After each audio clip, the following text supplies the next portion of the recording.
अस्सलामुअलैकुम वरहमतुल्लाहि वबरकातुहू। अल्लाह तबारक व ताला दे सोहने ते बाबरकत नाम तो शुरू करना जिहड़ा तमाम जहाना दा मालक है। ते लगदे हो ते बेलियो की हाल चाल है तुहाडा। मैं उम्मीद करना कि तुसी सारे ठीक ठाक होसो ते अल्लाह ताला तुहाडे ते हज़ार नेमतां ते बरकतां दा नज़ूल फरमाए। ते लगदे हो बेलियो गल इंज है कि अज रमज़ान उल मुबारक दा 13वां रोज़ा है ते जुम्मत उल मुबारक है। ते मैं ना महसूस किया है कि साढ़े जेड़े पिंडां दे लोग ने ना इन्हां नूं पता ही नहीं कि रमज़ान उल मुबारक है। रमज़ान दा महीना बड़ियां बरकतां ते रहमतां ते नेमतां आला, लेकिन ये इस तरह दुनिया दे विच मगन ने, ये एडे मसरूफ ने कि इन्हां नूं पता ही नहीं। ते मैं जदों ये सोचदा पिया ना तो मेरे ज़हन दे अंदर एक वाक़या याद आया कि हज़रत ईसा अलैहिस्सलाम दे दौरे नबूवत दे अंदर ना आप अल्लाह तबारक व ताला दे बहुत अच्छे ते प्यारे नबी सन। ते आप एक दफ़ा सफ़र ते जा रहे ने ते चलदे चलांदे ना आप दा एक पिंड दे कोलों गुज़र होया ते एक साइड ते पिंड है ते दूसरे साइड ते पहाड़ है ते दरम्यान चो रस्ता है। ते जदों आप उत्थों गुज़र रहे हैं ना ते आप नूं वो जिहड़ा पहाड़ है ना उहदे विचों बड़ियां दर्दनाक आवाज़ां, रोवण दियां आवाज़ां, बड़ियां चीखां दियां आवाज़ां जदों आपने सुनियां ने ना ते आपने अपना सफ़र तरक किया है, सफ़र छड़ दिता ते चलदे चलांदे पिंड दे अंदर गए ते पिंड अंदर जाके ना ते लोगां नूं इकट्ठा किया चौक दे अंदर ते आपने पूछया है कि की मसला है, पहाड़ दे विचों क्यों आवाज़ां आ रही ने।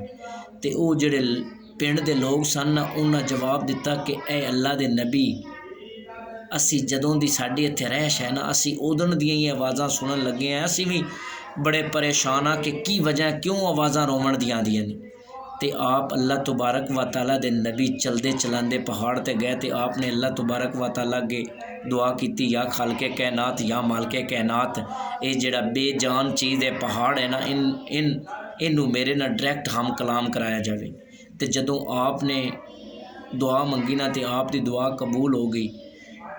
ते उस वक़्त जिहड़ा पहाड़ है ना आप नूं बोल के अर्ज़ करदा है कि ए अल्लाह ताला दे नबी, मेरे कोलों तुसी की पूछना चाहते हो। तो हज़रत ईसा अलैहिस्सलाम ने फरमाया कि ए पहाड़, तू बेजान है, तू बोल भी नहीं सकता, तू खा भी नहीं सकता, तू पी भी नहीं सकता, तू चल भी नहीं सकता, तो की वजह है रोवण दियां तेरे च आवाज़ां बड़ियां आउंदियां ने, की वजह है। तो उस पहाड़ ने अर्ज़ की कि ए अल्लाह दे नबी, मैं अल्लाह तबारक व ताला दे एक फरमान सुनिया है। वो फरमान ये है कि जिहड़ा दोज़ख है ना, जिहड़ी जहन्नम है, उनका जिहड़ा बालन होना है ना वो इंसान ते पत्थर होने ने। ते जदों दा ये मैं अल्लाह तबारक व ताला दा फरमान सुनिया है ना ते मेरे अंदर डर पैदा हो गया कि किदे अल्लाह तबारक व ताला जिहड़े पत्थर जहन्नम दे विच दोज़ख दे विच सटने ने ते उन्हां नाल अग चौखी मचनी है, उन्हां पत्थरां दे विच मैं भी शामिल ना होवां।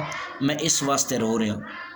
तो दोस्तों गल सुनाण दा, वाक़या सुनाण दा मकसद ये है कि वो एक बेजान चीज़ हो के जिहड़ा चल भी नहीं सकता, खा पी भी नहीं सकता, बोल भी नहीं सकता, उन्होंने अल्लाह तबारक व ताला दे अजाब तो, अल्लाह तबारक व ताला ने जिहड़ा दोज़ख बनाया उनके अजाब तो, सज़ा तो इतना डर है तो वो रो रहे। लेकिन दोस्तों सानू पता भी, असी इंसान हो के सानू पता भी है तो लेकिन फिर भी असी साडे अंदर डर ही नहीं, खौफ ही नहीं। असी अपने कम्मां दे विच इंज मसरूफ हाँ तो इंज मगन हाँ कि साडा ज़हन दे अंदर यही ख्याल है कि असी मरना ही नहीं। दोस्तों वापस आ जाओ, एक दिन मर जाना है। ये दुनिया फानी है, फना होने वाली है। इत्थे कोई भी चीज़ जिहड़ी भी पैदा की गई है दुनिया ते उस कायम नहीं रहना, उस हमेशा नहीं रहना, उन्हें ख़त्म होना ही होना है। तो दोस्तों बाज आ जाओ, हटो पिछा, हाली भी बड़ा टाइम जे, हाली भी कुछ ने बिगड़िया, हाली भी वापस आ जाओ। तो अल्लाह तबारक व ताला दी इबादत कीती करो, नमाज़ां पढ़िया करो। रमज़ान उल मुबारक दा महीना है, बड़ियां नेमतां ते बरकतां वाला। वो खुश नसीब इंसान हैं जिन्होंने अल्लाह तबारक व तआला ने ये अपनी ज़िंदगी के अंदर दोबारा महीना दिता है कहते तौबा करके अल्लाह तबारक व तआला के करीब हो जावन। लेकिन असी इंसानों इतना साडा सोच ही नहीं, साडा दे ख्याल ही नहीं, असी सिर्फ दौलत लालच हिरस असी दुनिया के कम्मां च मसरूफ हाँ। और दोस्तों ये ख़त्म हो जाना है। तो अल्लाह ताला मेरे बेलियां ते सज्जनां नूं खुश रखे। अल्लाह निगहबान।